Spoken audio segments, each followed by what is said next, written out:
Hello दोस्तों, welcome to Akshay Academy. Akshay Academy में आप सभी का स्वागत है। आज जो हम डिस्कस करने वाले हैं वो है कंपनी अकाउंट्स एंड ऑडिट का आगे वाले डिबेंचर के रिलेटेड इलस्ट्रेशन, जिसमें मैं आज छोटे छोटे जितने भी डिबेंचर से रिलेटेड पॉइंट दिए हैं वो कवर करने वाला हूँ। जिसमें हम स्टार्टिंग करने वाले हैं debenture redemption reserve investment amount से, जिसमें सेक्शन 18 सबसेक्शन 7 में एक गाइडलाइन दी है। उसके हिसाब से हम आज एक क्वेश्चन को सोल्व करेंगे और आगे भी वाले क्वेश्चन देखने वाले हैं।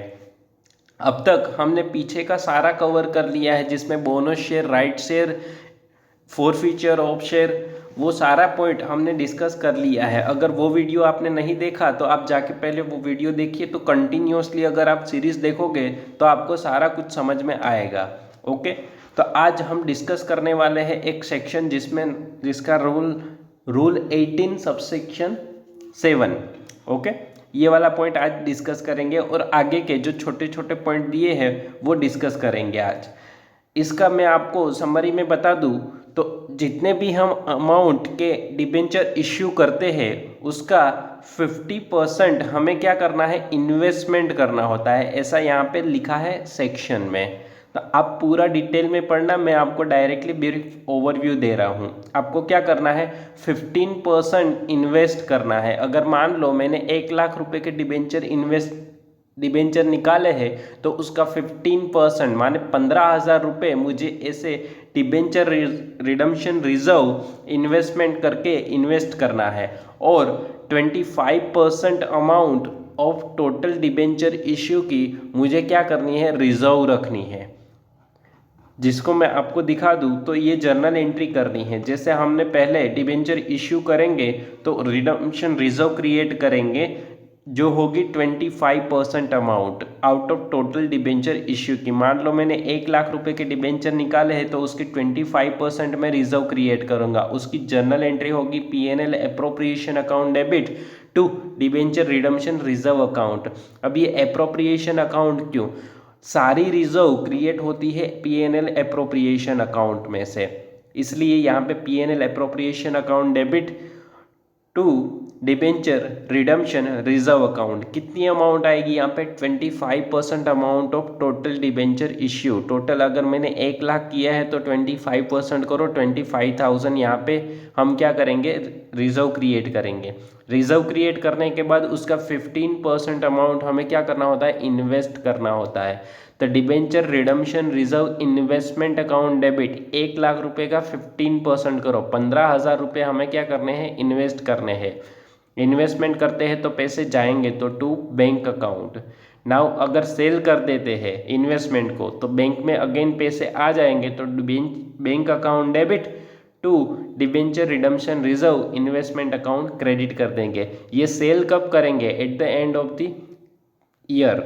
मतलब अगर मैंने 3 साल के लिए डिबेंचर निकाले हैं तो मैंने इस साल पे ये मैंने क्रिएट कर लिया और ये इतना इन्वेस्टमेंट कर दिया 15,000। नाउ जब 3 साल ख़त्म हो गए, जब मुझे रिडम्पशन का टाइम आएगा तब मैं इस इन्वेस्टमेंट को क्या कर दूंगा, पहले सेल कर दूंगा, देन मैं अपने डिबेंचर को क्या करूंगा, रिडीम करूंगा। फिर अगर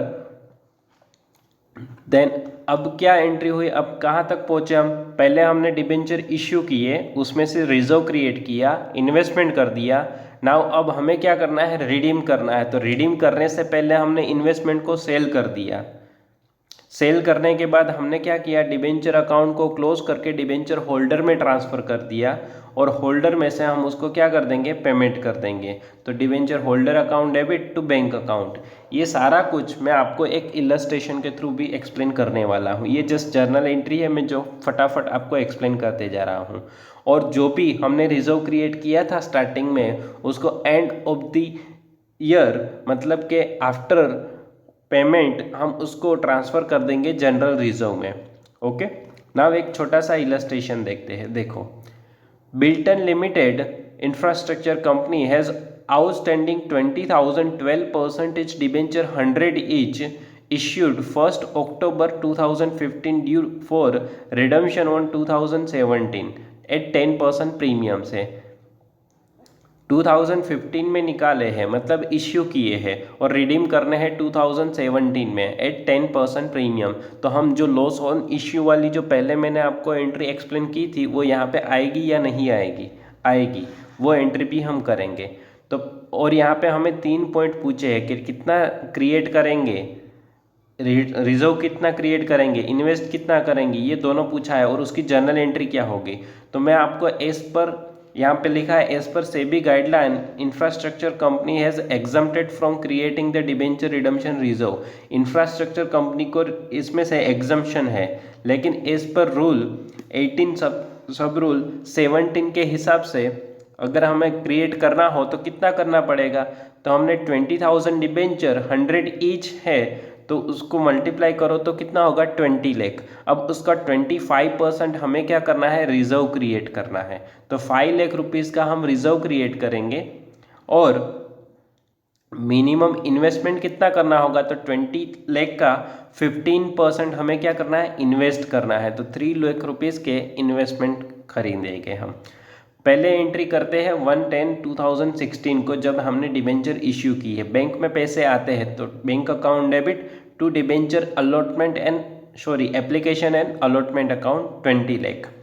नाउ अब इसको ट्रांसफ़र कर देते हैं डिबेंचर अकाउंट में।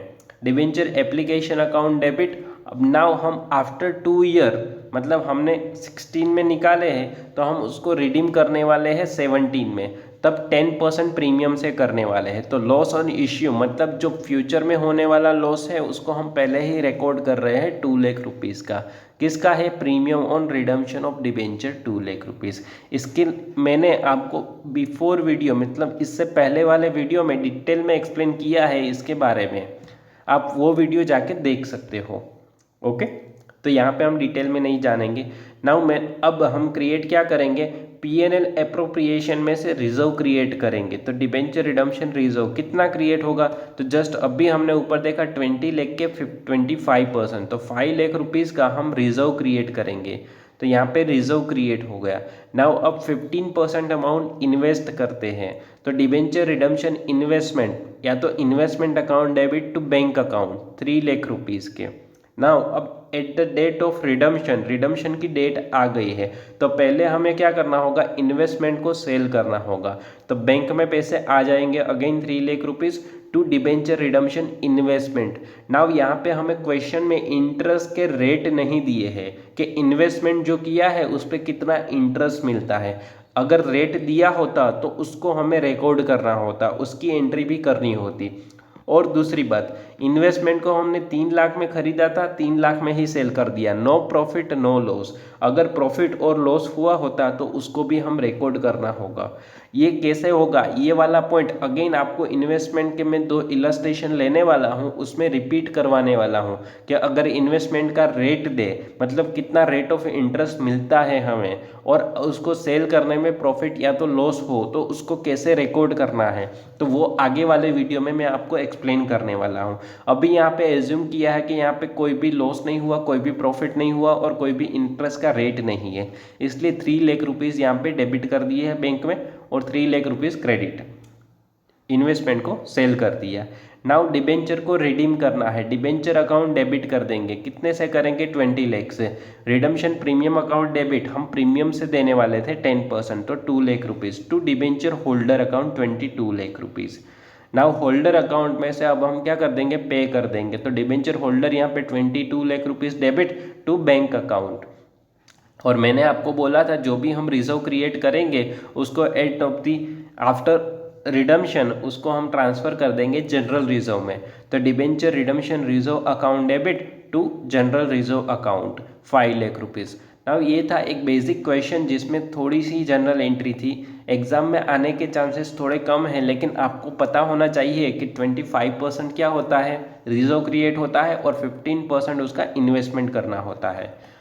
ओके, नाउ अब छोटे छोटे क्वेश्चन कुछ दिए हैं कन्वर्जन के, रोल ओवर के, रिडम्पशन आउट ऑफ कैपिटल के, वो मैं आपको क्वेश्चन एक्सप्लेन करने वाला हूँ डिटेल में। जितने भी दिए हैं आई थिंक 5 या 6 क्वेश्चन दिए हैं, जिसमें स्टार्ट करते हैं एग्जाम्पल नंबर फर्स्ट। देखो, conversion of debenture issue at par and redeem at par. Conversion कर रहे हैं अब 1914% debenture 100 is issued at par, issue करते हैं एट पार वैल्यू से। तो एंट्री क्या होती है, bank account debit 1900 into 100 190 to debenture application and allotment 1,90,000, debenture application and allotment to debenture account, ये फर्स्ट एंट्री हुई तो इश्यू की। It were converted into equity share at 10 each issued at par. Now issue भी at par है और redeem भी at par है, convert कर रहे हैं हम इसको। तो डिबेंचर अकाउंट जो क्रेडिट है उसको डेबिट कर देंगे, और to debenture holder account 1,19,000। Now debenture holder account debit to bank account यहाँ पे होना चाहिए अगर हम उसको पेमेंट करते हैं तो, लेकिन उसको हम क्या कर रहे हैं, इक्विटी शेयर में कन्वर्ट कर रहे हैं। तो यहाँ पे आ जाएगा equity share capital account 1,90,000। Now ये कंडीशन थी फर्स्ट जिसमें 8 पार था, लेकिन सेम नहीं होगी। कभी क्या होगा, इश्यू 8 पार होगा लेकिन रिडम्शन या तो कन्वर्जन एट प्रीमियम पे होगा, इश्यू भी एट प्रीमियम से होगा और कन्वर्जन भी एट प्रीमियम से होगा। तो वो सारी सिचुएशन हम देख लेते हैं एक बार। देखो conversion of debenture issue at par पे है लेकिन रिडीम एट प्रीमियम पे है, तो हमें लॉस ऑन इश्यू की जर्नल एंट्री करनी होगी यहाँ पे। सेम क्वेश्चन है, 1914% 100 ईच डिबेंचर इश्यू करते हैं एट पार पे, तो यहाँ पे इश्यू की एंट्री करेंगे bank account debit to debenture application and allotment account 1,90,000। Second entry जिसमें हम रिडीम कर रहे हैं 10% प्रीमियम से, तो इसका 10% करो, 19,000 loss on issue of debenture दिखाना होगा, तो premium on redemption of debenture. Okay, now conversion into equity share में कर रहे हैं हम, तो debenture account debit 1,90,000, premium on redemption account debit 19,000 to debenture holder account 2,09,000। Now debenture holder को अगेन यहाँ पे बैंक होना चाहिए अगर हम पेमेंट करते हैं तो, लेकिन यहाँ पे हम इक्विटी शेयर कैपिटल में कन्वर्ट कर रहे हैं, इसलिए यहाँ पे 2,90,000 इक्विटी शेयर कैपिटल आ जाएगा। अगर हमें number of share find out करना हो तो क्या करेंगे, इक्विटी शेयर हमने कितने रुपीज़ का निकाला है, 10 रुपीज़ का, तो 2,09,000 है, उसको डिवाइड बाई कर दो 10, तो नंबर ऑफ इक्विटी शेयर कितने आ गए, 20,900। Now conversion of debenture issue भी प्रीमियम से करते हैं, रिडीम भी प्रीमियम से करते हैं, या तो कन्वर्जन भी प्रीमियम से करते हैं, तो उसकी एंट्री क्या होगी। Same example, 1914% debenture 100 is issued at 5% premium and redeem at 10% premium. Now यहाँ पे जर्नल एंट्री थोड़ी डिफरेंट हो जाएगी। मैंने इसको आगे आपको पहले भी बोला था ओल्ड वाले वीडियो में, जो पिछले वाले मैंने रिकॉर्डिंग में, कि ये जो लॉस ऑन इश्यू होती है उसकी एंट्री आपको सेपरेटली करनी है। कैसे एंट्री करनी है मैं दोनों सिचुएशन अगेन आपको एक्सप्लेन करता हूँ। नाउ पहले इश्यू करते हैं, तो बैंक अकाउंट डेबिट 1,900 इंटू 100 करो, 1,90,000 होगा, 190 का 5% करो तो आपको मिलेगा जो भी उसका होगा ऐड कर दो, 1,99,500 to debenture application and allotment account. Now अब यहाँ पे ये एंट्री को हम दो तरीके से कर सकते हैं, एक तो ये जो दिखाया है वही तरीके से करो, या तो हम उसको सेकंड वे है, हम पहले क्या करते हैं, debenture application and allotment account debit 1,99,500 to debenture account 1,90,000 to security premium account 9,500। ये फर्स्ट एंट्री। सेकंड एंट्री करेंगे हम loss on issue account debit 19,000 to premium on redemption of debenture account. तो ये एंट्री मैं आपको सेपरेटली करने को बोल रहा हूँ, अगर एग्जाम में आती है तो इसको सेपरेट करनी चाहिए। ओके, तो अगर लेजर पोस्टिंग होगी तो इसका इजी रहेगी लेजर पोस्टिंग करना, हमें इसमें थोड़ा टिपिकल रहेगा। ओके, क्योंकि अगर आगे हमें डिबेंचर अकाउंट और वहीं पूछने वाले हैं सिक्योरिटी प्रीमियम अकाउंट वगैरह, तो अगर इसको सेपरेट एंट्री करेंगे तो हमें ज़्यादा अच्छा रहेगा लेजर पोस्टिंग के लिए। ओके, नाउ आगे बढ़ते हैं नेक्स्ट। अब इसको हम क्या कर रहे हैं, रिडीम कर रहे हैं, तो debenture account debit premium on redemption to debenture holder और debenture holder to equity share. खाली एंट्री जो सेकंड वाली है उसी में हमें ध्यान रखना है, अदरवाइज बाकी सारी एंट्री कॉमन है जो कन्वर्जन करनी है। Redemption out of capital, capital में से हम क्या करते हैं, रिडीम करते हैं। इट मीन्स कि जहाँ पे हम इक्विटी शेयर कैपिटल क्रेडिट करते थे वहाँ पे बैंक अकाउंट हो जाएगा। देखो कंपनी इश्यू करती है 1,15% debenture 100 each, is at par, redeem at premium करती है 15%। After 8 year the company serve the notice of redemption and redeem all the debenture at par the term of issue. You are required to make journal entry at the time of issue and at the time of redemption. Simply short में यहाँ पे 3 journal entry करी है। जब issue करते हैं तब bank account debit होगा 10,000। इट मीन्स कि 1 लाख डिबेंचर है इंटू 100 करो, 3 जीरो निकाल दो तो 10,000 यहाँ पे रखा है। Loss on issue of debenture 1,500, debenture account 10,000, premium on debenture 1,500। ये थी फर्स्ट एंट्री। अब यहाँ पे एंट्री तो वो होनी चाहिए bank account to debenture application and allotment account, लेकिन यहाँ पे वो क्रॉस कर दिया है और डायरेक्टली बैंक अकाउंट डेबिट करके डिबेंचर अकाउंट को क्रेडिट कर दिया है। तो एक्चुअली इसकी हम 2 एंट्री भी पास कर सकते हैं, जिसकी फर्स्ट एंट्री होगी bank account debit to debenture application and allotment, then debenture application and allotment account debit to debenture account and premium on redemption account, and ये लॉस ऑन इशू भी डेबिट कर देंगे। ओके, तो 2 entry भी हो सकती है, 1 एंट्री भी हो सकती है। Eight the end of 8 year हम एंट्री पास करेंगे, डिबेंचर को डेबिट कर देंगे, रिडम्पशन प्रीमियम को भी डेबिट कर देंगे और ट्रांसफर कर देंगे डिबेंचर रिडम्पशन अकाउंट या तो डिबेंचर होल्डर अकाउंट में। Debenture redemption account debit to bank account, ये जो भी आउट ऑफ हमने क्या कर दिया, कैपिटल में से पेमेंट कर दिया है। ओके, नाउ यहाँ पे दिया है रिडम्पशन आउट ऑफ प्रॉफिट, तो हम क्या करते हैं, प्रॉफिट एंड लॉस में से हम पेमेंट करते हैं, तो ये वाली एंट्री होती है सेम वे, इसको एक्सप्लेन करने की ज़रूरत नहीं है। नाउ यहाँ पे बोला है कन्वर्जन और रोल ओवर। रोल ओवर का मतलब क्या होता है, ओल्ड वाले डिबेंचर की जगह हम न्यू डिबेंचर इश्यू कर देते हैं, या तो उसको हम कन्वर्ट कर देते हैं इक्विटी शेयर या तो प्रेफरेंस शेयर में, तो उसको रोल ओवर कहा जाता है। नाउ यहाँ पे क्या किया है, कन्वर्ट किया है डिबेंचर को इक्विटी शेयर में। 25 लाख डिबेंचर थे, उसमें से 10,000 डिबेंचर को इसने क्या कर दिया है, इक्विटी शेयर में कन्वर्ट कर दिया है। जो इक्विटी शेयर में कन्वर्ट किया है वो इक्विटी शेयर की फेस वैल्यू है 10 रुपये, लेकिन 40 रुपीज़ का प्रीमियम है। तो पहले अगर डिबेंचर इश्यू की एंट्री करते हैं तो bank account debit to 12% convertible debenture account 2500, यहाँ पे 5 जीरो है, इन लाख में इंफॉर्मेशन दी है, तो ये 25 लाख इंटू 100 करो, फिर 5 जीरो निकाल दो तो बचेंगे कितने, 2 जीरो, तो यहाँ पे 2500। नाउ कन्वर्ट करते हैं तो convertible debenture account debit to equity share to security premium. Now security premium की अमाउंट कैसे आई वो जान लो। 10 रुपीज़ का इक्विटी शेयर है और 40 रुपीज़ प्रीमियम है, तो 10 और 40 कितना होगा, 50। नाउ हमने कन्वर्ट कितने किए हैं, 10 लाख, 10 लाख डिबेंचर और एक डिबेंचर 100 का है, तो 10 लाख इंटू 100 करो, डिवाइड बाई 50 से कर दो, तो आपका आंसर मिलेगा, उसको 2 पार्ट में हम डिवाइड कर देंगे। आपको जो आंसर मिलेगा वो नंबर ऑफ शेयर मिलेंगे, वो शेयर कितने होंगे, 20 लाख शेयर होंगे। जैसे कि यहाँ पे 10 लाख इंटू 100 करो और डिवाइड बाई 50 से करो, तो आपको नंबर ऑफ शेयर मिलेंगे इक्विटी 20 लाख, और इंटू कर दो 10 से और इंटू कर दो 40 से, तो जो भी आंसर मिलेगा वो होगा 200 और 800। पीछे हम 5 जीरो लगाएंगे, इन लाख में इंफॉर्मेशन है इसीलिए। तो ये था इलस्ट्रेशन नंबर 38।